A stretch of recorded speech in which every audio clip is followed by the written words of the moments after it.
চিতলমারীর নেতৃবৃন্দ আছে এবং অঙ্গ সংগঠনের নেতৃবৃন্দ আছে, তাদেরকে আমি আমার দলের পক্ষ থেকে বলছি, তারা যেগুলো পুজো মণ্ডপ আছে প্রত্যেকটা পুজো মণ্ডপে আপনারা ভলান্টিয়ার নিয়োগ করবেন এবং এই 5 দিন আমি শুনবো যে আপনারা খুব শান্তি শৃঙ্খলার মধ্যে দিয়ে এই শারদীয় দুর্গা উৎসব আপনারা পালন করতে পারছেন। আমি নিজেও পেয়ে যাচ্ছি, আবারও বলছি। এবং শুধু তাই না, আপনারা দেখেছেন ওই 14 তারিখের যে ঘটনা, সে ঘটনা কিন্তু কেন্দ্রীয় থেকে এগুলো ব্যাপারে অনুসন্ধান চলছে। যারা অন্যায় করেছে তাদের বিরুদ্ধে কিন্তু আমরা সাংগঠনিকভাবে আমরা ব্যবস্থা নিচ্ছি। সেজন্য আপনারা নির্ভয়ে নিশ্চিন্তে আপনারা উৎসব, যেটা শারদীয় দুর্গা উৎসব আছে, সেটা পালন করবেন। আপনাদের এটা আমরা পূর্ণ নিশ্চয়তা দিচ্ছি। কোনো যদি সমস্যা হয় অন্তর্বাকে আমাকে জানিয়ে আমি তৎক্ষণাৎ আপনাদের পাশে দাঁড়ানোর আমি চেষ্টা করব। শুধু তাই না, আপনারা এইখানে যারা আসছেন, আমি মনে করেছিলাম যে আজকের যে অনুষ্ঠান হবে, আজকের যে সভা হবে 10 মহল, এখানে আমি মনে করেছিলাম যে হিন্দু সম্প্রদায় তারা উচ্চে পড়বে এই আমাদের এই বক্তব্য শুনবার জন্য। কিন্তু যেহেতু তারা অনেকে এখানে আসেন নাই, যারা আপনারা আমাদের বক্তব্য শুনেছেন, এই মেসেজটাকে, এই বক্তব্যগুলোকে আপনারা তাদের মধ্যে জানিয়ে দিন, তাদের আশ্বাস দিয়ে যে এইখানে বিএনপি এমন একটা সংগঠন, যে সংগঠন কোনো অসম্পদ নেই, মন মানসিকতা নিয়ে চলে। আপনাদের পুজো করবার জন্য কেউ যদি প্রতিবন্ধকতা সৃষ্টি করে, সেজন্য আমরা দৃঢ় হস্তে আমরা এটা প্রতিহত করব। আমি আমার এখানে পুলিশ, অতিরিক্ত পুলিশ সাহেব আছেন, এখানে চিতলমারী থানা ওসি সাহেব আছেন, তাদেরকেও আমরা বলছি যে আমার দল থেকে আপনাদের পূর্ণ সহযোগিতা প্রদান করবে। আমি এটা আপনাদের আশ্বস্ত করতে পারি। না স্বীকার করতে না পারে, এই 5 তারিখে পরিবর্তিত পরিস্থিতির পরে এই জিনিসটা তার মোটেই না হতে পারে।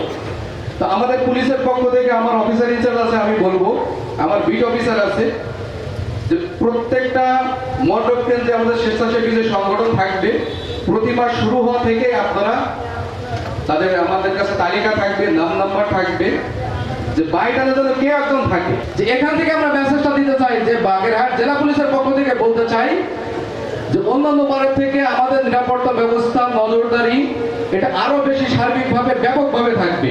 এবং আপনাদের এটা নিশ্চয়তা বলতে চাই, কোনো ধরনের কোনো ঝামেলা হবে না এবং আমরা সবাই একসাথে সুন্দরভাবে এই উৎসব করব। যে ভোট পাইছিলাম, যে ভোট আপনারা দিয়েছিলেন, ওই অপরাধের কারণে বাগেরহাট থেকে তারা খেয়ে আসতে পারে নাই, ফলে দেখা হয় না অনেক মানুষের সাথে। এই জন্য কোনো কথা আজকে আমরা রাজনৈতিক কথা ওই দিন বলবো। আমি একটাই শেষ কথা বলতে চাই, তা হলো এই এলাকাটা বিএনপির এলাকা না, এটা সত্যি কথা। এবং আওয়ামী লীগের প্রায় সব মানুষ ভোট পায়, আমরা খুব কম, এই কথাটাও সত্যি।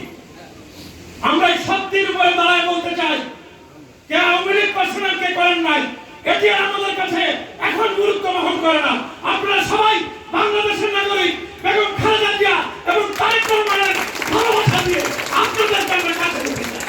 আপনারা হিন্দু সমাজ, আপনারা কি আমাদের সাথে শান্তিপূর্ণভাবে থাকতে রাজি আছেন? যারা হিন্দুরা আছেন একটু হাত তুলে আমাকে তার সকল অঙ্গ সংগঠন, জেলা বিএনপি এবং আমরা প্রশাসন সহ এই অঞ্চলে আগামী দুর্গোৎসব এবং আজকে থেকে প্রতিদিন শান্তিপূর্ণ যাবে, তার গ্যারান্টি সর্বোচ্চভাবে আমরা আপনাদের দেব। এবং এই নাগরিক অধিকার আমার আছে আমার ধর্ম পালন করা। আমি আর একটা কথা বলি, যে নিজের ধর্ম পালন করে সে অন্য ধর্মের আঘাত হানার কথা স্বপ্নেও ভাবতে পারে না। সে অন্য ধর্ম পালন করার জন্য সাহায্য করবে, এটাই স্বাভাবিক। আমাদের আমাদেরকে এই শিক্ষা দিয়েছেন।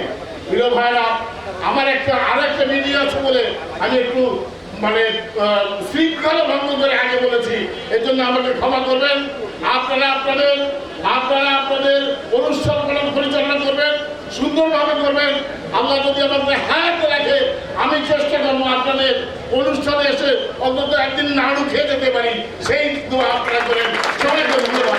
হিন্দু সম্প্রদায়ের লোক এই এলাকার যারা বিএনপি বা অন্যান্য দল করেছে, তাদের উপর অত্যাচার অন্তর করে নাই, করেছে আমাদের সম্প্রদায়ের লোক, মুসলমানরা করেছে।